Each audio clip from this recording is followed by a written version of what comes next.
Holy smokes. We have seen now two insane comebacks for the Toronto Raptors within, a week?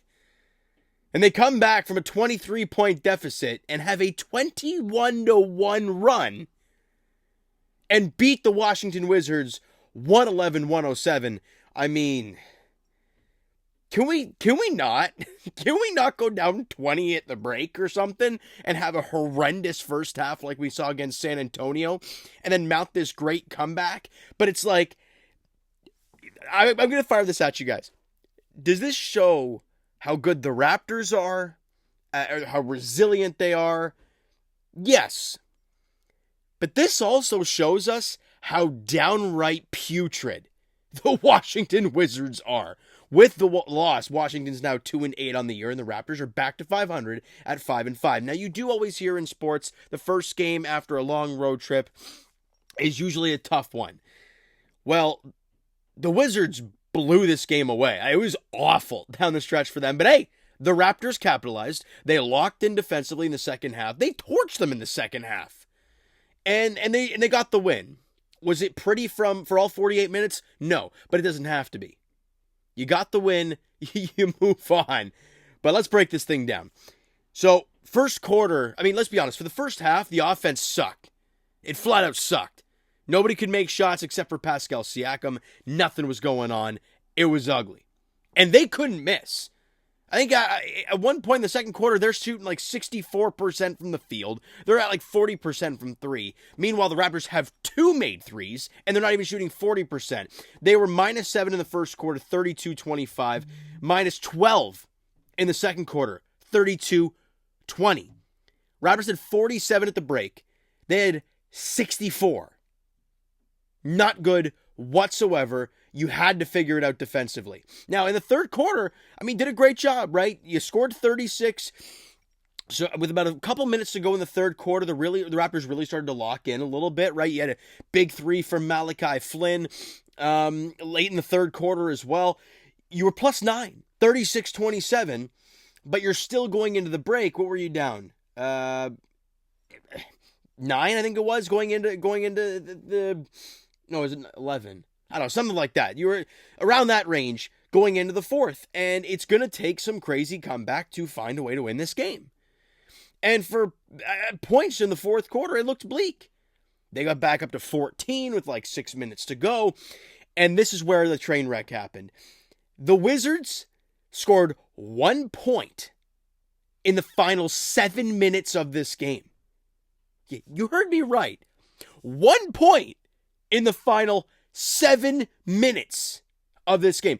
Because when I'm watching the game, I don't know what possessed me at one point with like 6 something to go, like 6:40 or 6:50 to go, and you see the score was like 106-92 or something like that.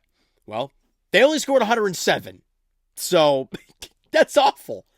Now, the comeback was defensively orientated, right? Did Scotty Barnes lock down defensively, Dennis locked down defensively, and the Boucher and Achua pairing that you don't know what you're getting. Since Precious has come back, and even in the preseason, it looked ugly, like really ugly. And in the first half, it didn't look great. But in that fourth quarter, those guys were your energy bugs. Right? Grady off a missed free throw, flying in for the rebound, dishing it, dumping it off for Precious. He gets the layup. And Chris Boucher, 2 plays in transition, gets the hammer dunk to get it within 4, I believe it was at the time. And then he gets the layup to tie the game? No. I think it was. I think it was the layup to tie the game. Some big plays from those two guys, which you haven't seen a lot this year. Boucher's been some DNPs at some point this year.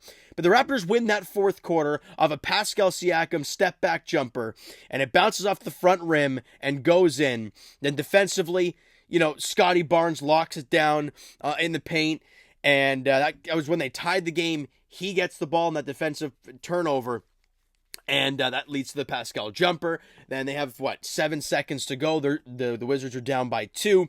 But Scotty really pressures Kuzma on the inbound and makes Kuzma step out of bounds. And that basically signaled the end of the game, right? You had Dennis Schroeder dribble it out and got it with like a couple seconds, knocked down a couple free throws, And they turned it over again, but it was ball game at that point. You win 111-107. You win the fourth quarter by 14, 30-16.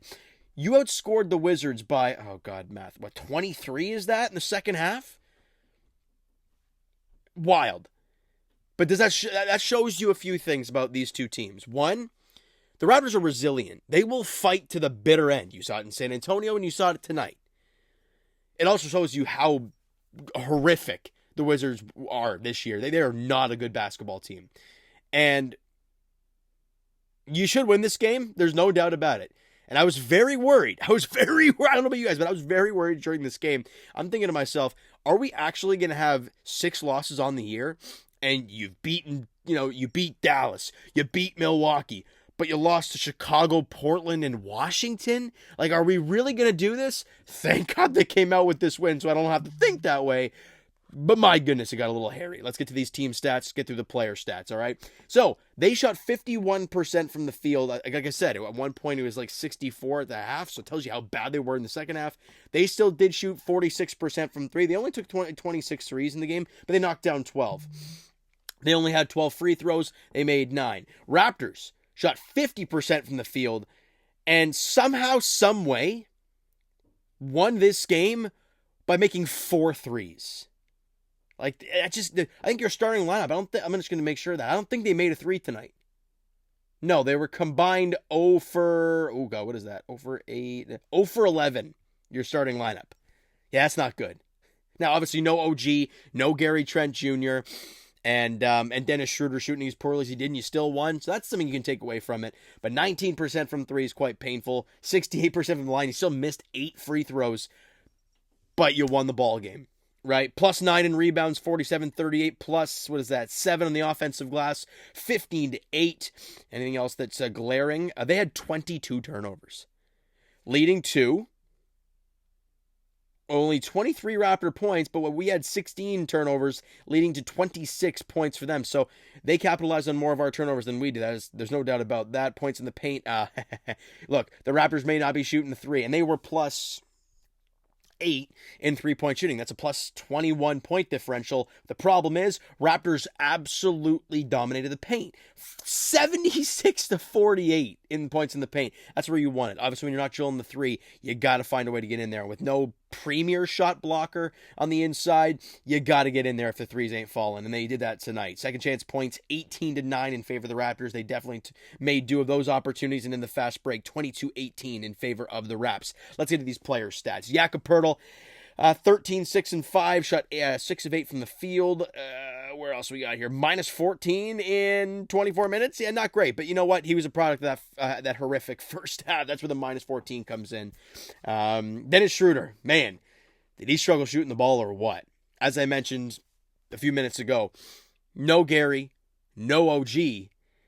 And with Dennis Schroeder having 4 points, 3 rebounds, 6 assists on 1 of 12 shooting, 2 of 2 from the line, 0 of 4 from 3, and it was a plus 2 on the floor, and you found a way to win this game. And the reason you found a way to win this game, one, it was the energy plays from guys like Chris Boucher, Precious Achiuwa. I thought Malachi Flynn looked great. I thought Grady looked solid. But your key players and Scotty Barnes and Pascal Siakam got it done. 19, 9, and 4 for Scotty. 8 of 17 from the field. 3 of 4 from the free throw line. 0 of 2 from 3. 5 steals for Scotty B. And a minus 3 on the floor. But at one point during the game, like he was like a team low, like minus 24. So he was on the court for quite a bit of the miserable stuff in the first half, but almost all the good stuff in the second half. So it was a really weird game. Otto Porter struggled, but he had to play in the starting. He only played 14 minutes, 5 points, couple rebounds on 2 of 6 shooting. But Pascal Siakam, I mean, no doubt the MVP in this game. When this team was dead to right, he was trying to find a way to just hold them in it, and then hits the game winner. Very fitting for him. 39 points, 11 boards, 7 assists, and I believe he scored like 29 second half points. He was on fire. 15 of 24, so super efficient. 9 of 14 from the free throw line. Don't miss that. Don't like the 5 missed free throws and the 0 of 4 from 3. But who cares? He dominated the paint. He did a phenomenal job. 3 steals as well for Pascal. 6 turnovers is quite ugly, but who cares? Plus 18 in a game where you won by 4 and at one point down 23. Take that in for a second. Have a night, Pascal. Like I mentioned, Grady Dick, I loved the energy plays, knocked down a couple big threes, and had that really nice hustle play in the fourth quarter. 8 points, 4 rebounds, couple assists, 3 of 4 from the field, 2 of 3 from 3, and was a +2 on the floor. And listen to all these bench numbers. Malachi Flynn, +12. Chris Boucher, +14. Precious Achiuwa, +8. They dialed it in that fourth quarter. Malachi, 6 points, couple rebounds, 2 of 5, but knocked down that nice 3 in the end of the third quarter. You had Chris Boucher, 7 points, 6 rebounds, couple assists, and 3 of 5 shooting. Only played 20 minutes, did a phenomenal job. Precious Achiuwa, sometimes it looks janky as hell all the time, but he may do today. 19 minutes, 10 points, 4 rebounds, and assists, a 5 of 8 shooting for Precious. Had a steal in the game, and as I mentioned, a +8 on the floor. You'll take it. Your bench did a great job. You got great contributions from them, but in the end, your best player was your best player today, and Pascal Siakam locked it down in the fourth quarter. Fantastic job from him. Now, we move on, and you hit another tough team. This, like I mentioned quite a while ago, this stretch for the Raptors to start the year is insane. You got Milwaukee again. You got them at Scotiabank Arena there on Wednesday night. It's a 7:30 tip-off there, and look, I'm not saying it's going to be easy because it's not. We don't know what Raptor team we're going to see night in, night out, and with no Gary and no OG, the three-point shooting was struggling. I think they were really good in that game, and the Bucks did not shoot well whatsoever. So we'll see how that goes. And obviously, if you don't have OG, that's going to defensively really hurt you, as you saw in the first half of this game. But we'll see how it plays out. Wednesday, 7:30 tip-off is the next game for the Toronto Raptors as they look to go a game above 500. So we'll see how that goes, all right? So you know what, guys? That is going to do it for this one. If you enjoyed the video and the dub today, because holy smokes, entertaining as heck, even though it's making you sweat, like the Toronto Blue Jays did all in 2023. I mean, I said it in like the preseason previews for like both the Raptors and the Leafs. I'm like, can we please not do this? And most Leaf games have been like it, and most Raptor wins have been like this, except for the Milwaukee game, which is interesting. But all right, so like I said, hit the like button, subscribe button, comment down below your thoughts on the video, your thoughts on the game, thoughts on the win, all that great stuff. Twitter, Discord, Instagram, TikTok, all that stuff is down below, so follow up there if you have not done so already. And I will talk to you guys. Well, not till Leafs edition, not till Friday, as they play 2 o'clock against Detroit in Sweden. And as for the Raptors, like we mentioned, they're back in action on Wednesday night, 7:30 tip-off against the Bucks at Scotiabank Arena. Thank you guys so much for listening and watching. I hope you enjoyed the video, and of course, this win today. We'll talk to you guys then.